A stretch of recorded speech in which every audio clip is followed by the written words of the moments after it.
Okay, I've been talking all day. My voice, it's like, yeah, rusty. But we're gonna get through this, okay? Now, remember when I first started Lana, the series, aka Tsang, I was talking about, what do you call this? How it is that witchcraft is a crime of passion. How, you know, these people, these witches, they're not afflicting their victims because for the better part of the time, there is something about them that they admire or that they like. For the majority of the time, complete strangers that could not care less. Or yeah, it's people that were very close friends, family members. I was always the, sweet favorite of my bosses everywhere that I went. But they had a bittersweet relationship with me because I was so smart. And so there was envy that emanated from the bosses. So, everywhere where I worked, I was always just chosen by the men and women that were my bosses to be the resource or the subordinate that helps them along when they are snowed under.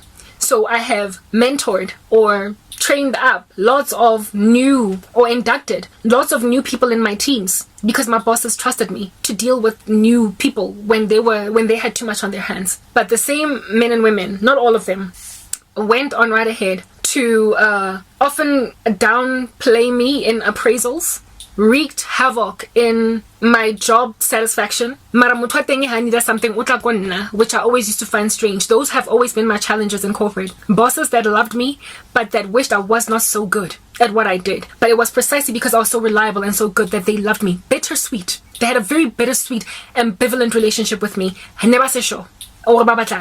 Some of them, because of this ambivalence, put witchcraft on my entire career.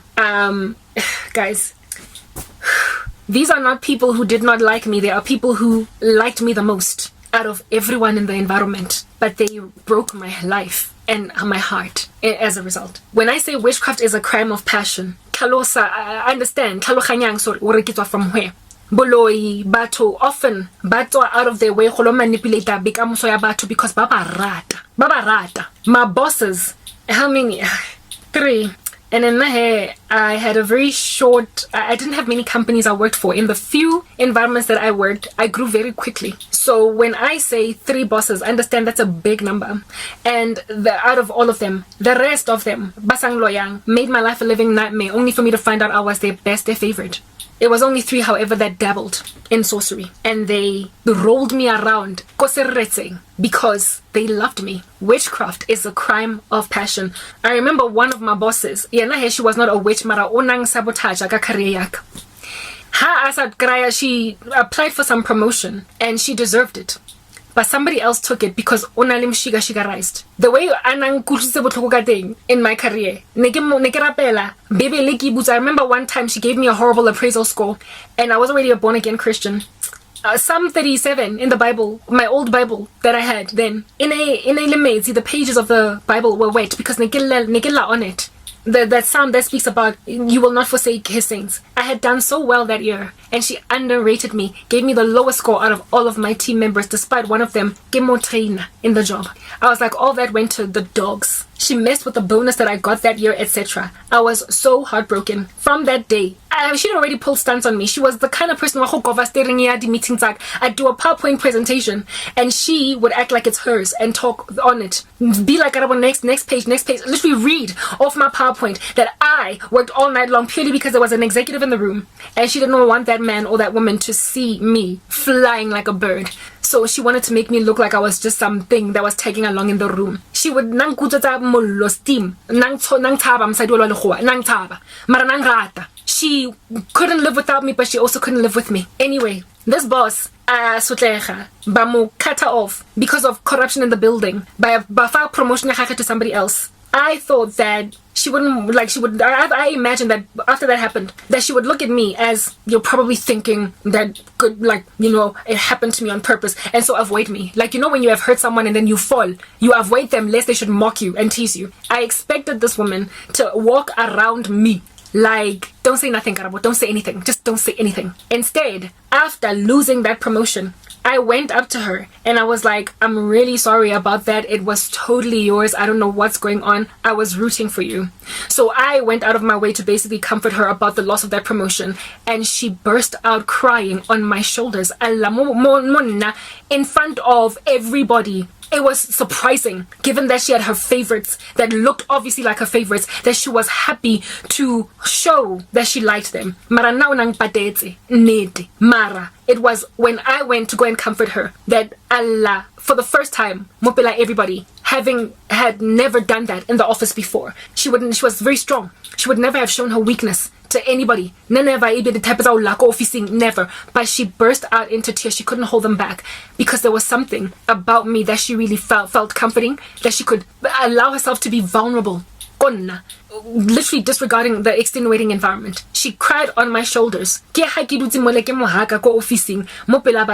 Weird. And everybody was looking on some, oh my goodness, like this is really bad. Like she's really broken about the loss of the promotion. And she was crying on me. And that was when I realized this woman loves me. She considers me deeply, nearly, dearly. Something about her attaches to me. Yet why, all these years that I've been her subordinate, has she been treating me this way? So when I say witchcraft is a crime of passion, or those who take our sorcery, she never took our sorcery on me, but I'm trying to help you understand that the people who hurt you the most often are the ones. So when they lose you, they really lose a lot. That same woman, after that season of crime, went right back to the drawing board and betrayed me again. After everything, the next boss that came over us, that took over the job that she was supposed to get, betrayed her, but then she ended up betraying me with him. Like, she was always just trying to gun at me for my career. So she basically reacted to the situation on some cara where I might have cried on your shoulders once in front of everybody, but don't get get over yourself. Like, don't take it too seriously. Don't take it to heart. It was a one-time thing. Betrayal, like on another level. That's what under heaven it is that I have experienced. So when I say witchcraft is a crime of passion, understand batho ba loyang, batho ba bang, ba loya batho that they cannot afford to lose. So the regret is astronomical. It is poignant. They lose relationships that they literally could not afford to sever.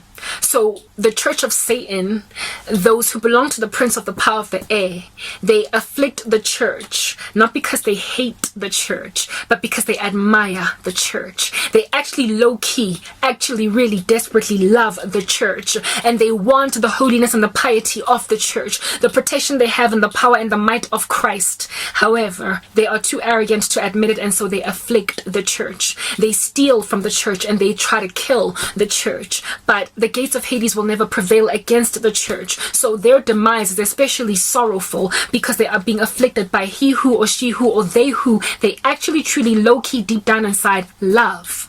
They don't actually hate us. Just like in the same way that Satan does not actually hate God. If it was up to him and if at all redemption was made available to fallen angels, like at the speed of lightning, you must understand they would grab it.